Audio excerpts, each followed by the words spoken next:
Hi, Cancer. How are you? I have your cards already pulled up, and I do have a message before we do the tarot. I was meditating in your energy, and the term that came to my mind was sustainability, and I thought it was really neat. I love sustainability. I actually took a course in school for sustainability, and I want to take more. So I'm really interested in that subject in particular. And I did really well in that class. So, anyways, oftentimes people associate sustainability with environmentalism. And when that does have a factor in it, um, the beginning factor to sustainability is humans. Why humans are to be sustained. Because in reality, the environment, the earth, the water, the animals, all types of species, they're going to be okay. They've been here longer than we have, and they have managed to survive and evolve through major catastrophes. And if you look at the history of Earth, we are like a slither of a percentage to what the Earth has endured. You know, the Earth is a very powerful place. And, that's when you look at it in that type of context, it makes you feel like, yes, you can make a big impact, but have you really, right? Because we're such a small percentage of history in the Earth. But as I digress, I want to get into the tarot. Um, you know, People may be eclipsing in and out of your life, especially if you have Scorpio in your chart. It could be sun, moon, and rising. It can also be Jupiter. It all depends. Not everyone who has Scorpio in their chart is experiencing any type of like transformation, but I must say they may be experiencing at least a change in diet or just in change of home. Friendships, it could be anything. It can even be a career. It can go to the extent of life-changing events, but that's all in contingency within your chart. And then also what you are currently experiencing karmically. But if you do have Scorpio in your chart, Gemini is the 8th house from Scorpio. So that can be a very challenging house that many people are experiencing at the moment. And it's not technically in a bad way. It can just be challenging because it's just something you don't want to accept and you're kind of forced into it. It's what Scorpio does, unfortunately. So technically you're doing it to yourself, depending on your karma, especially generationally speaking. But this is a really good time to feel your clothes out. You see, I keep digressing, but I'm just going to follow it. This is really good for you to touch your clothes. Make sure your clothes is organic. I'm not talking about expensive clothes. I'm talking about just clothes that feels good in like on your body. When you touch it, you feel comfortable. When you wear it, you feel comfortable.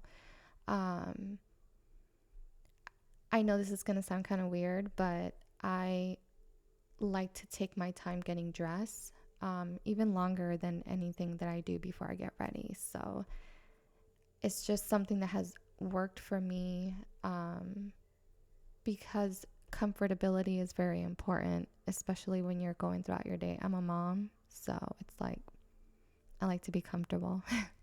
But feeling your clothes, making sure that you like the color that you wear, the fabric that you're wearing. You can even go to the extent of having morality in purchasing clothes. I'm not saying go and now become like this particular shopper for clothes, but have an investment of cotton in your wardrobe that you can just take out so you can feel that comfort. Even if you wear it like 5 times a week, who cares? Anyways, okay, let's get to the cards. So we have the 3 of Swords, the Chariot, with the Five of Pentacles, Two of Pentacles, and the Knight of Pentacles.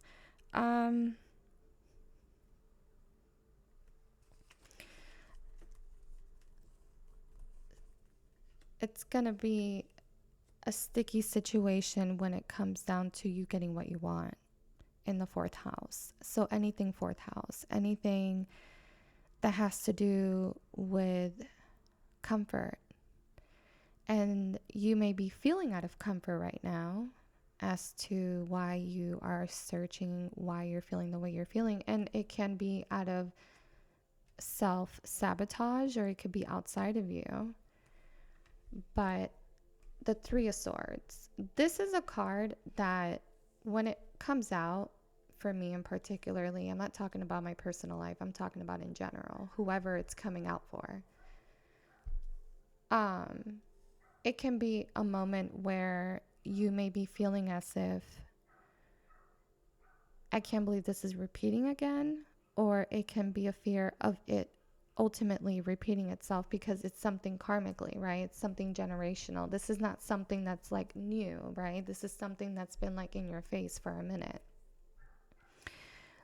This is why Scorpio, when you're dealing with the 8th house of Gemini, you tend to also touch into the 4th house, especially when it comes down to Gemini, because that's their sister sign.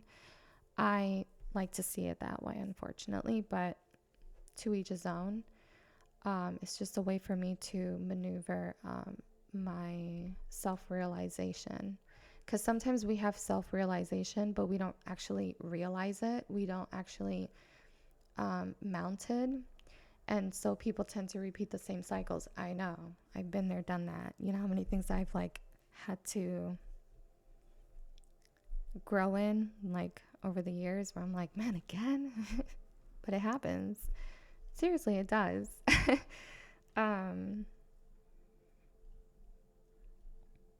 It's just how you want to handle it, right?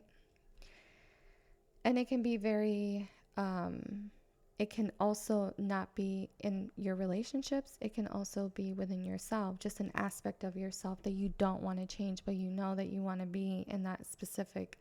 It's like, how can I explain it? It's like having to do something that you don't want to do, but you know you got to do it because eventually you're going to have to do it. Like, it's one of those things. I hope I'm making any type of sense right now. Okay.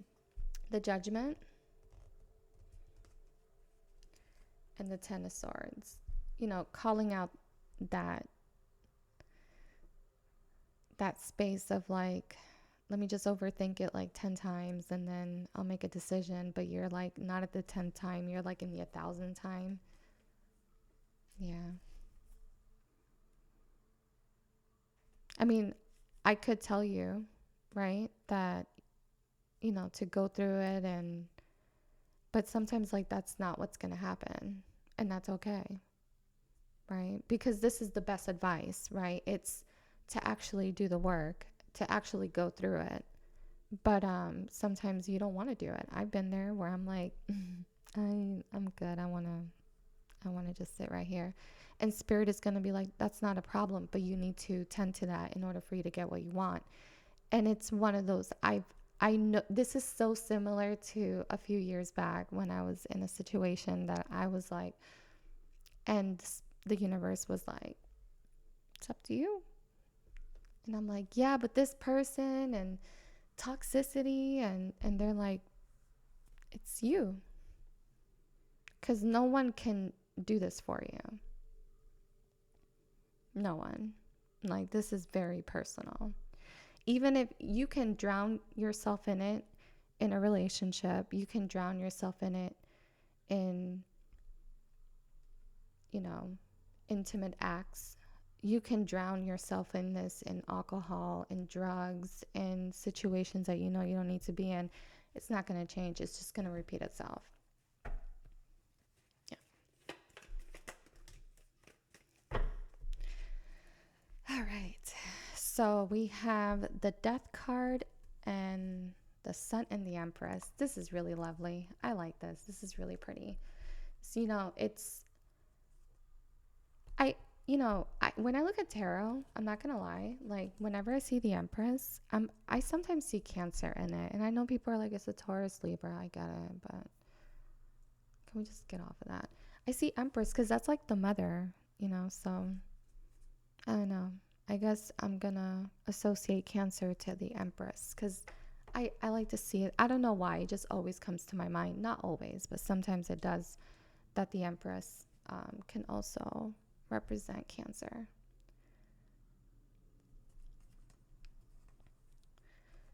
Okay, so we have the Death card, the Sun, and the Empress. You can absolutely transform a certain aspect of yourself. Even if you're a male watching this, like, you can refine a certain feminine part of yourself that has to be refined. All men have it, like all women have a masculine side. And you can rediscover a part of yourself that can be quite life transformational. It could be generational too, right? You may leave a legacy behind ultimately. I see it right here.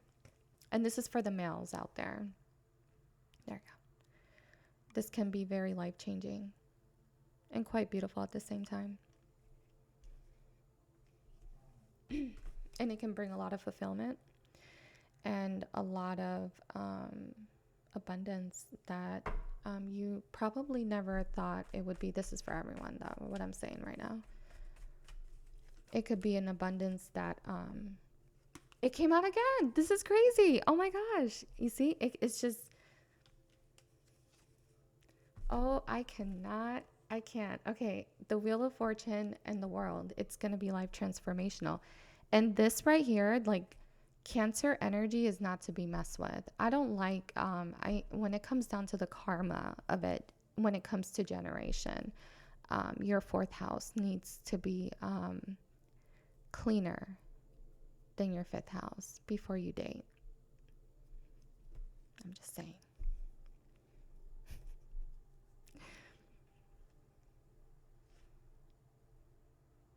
I throw myself in here too. I think everyone has a lot to work on, but this is not a race or a competition and a measurement. Well, someone's dealing with financial problems, so that's their karma. No, that's just life.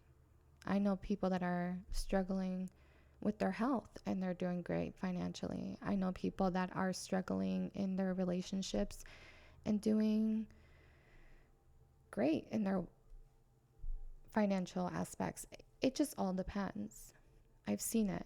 It doesn't really matter where you are. This is not a measurement. This is not a competition. This is just an acknowledgement. It's the third house energy where we are right now. That introspected part of ourselves where Gemini and Virgo are like, oh no, we're going to take care of this. And you're not going over that bridge until you take care of this. So I'm just going to leave it there.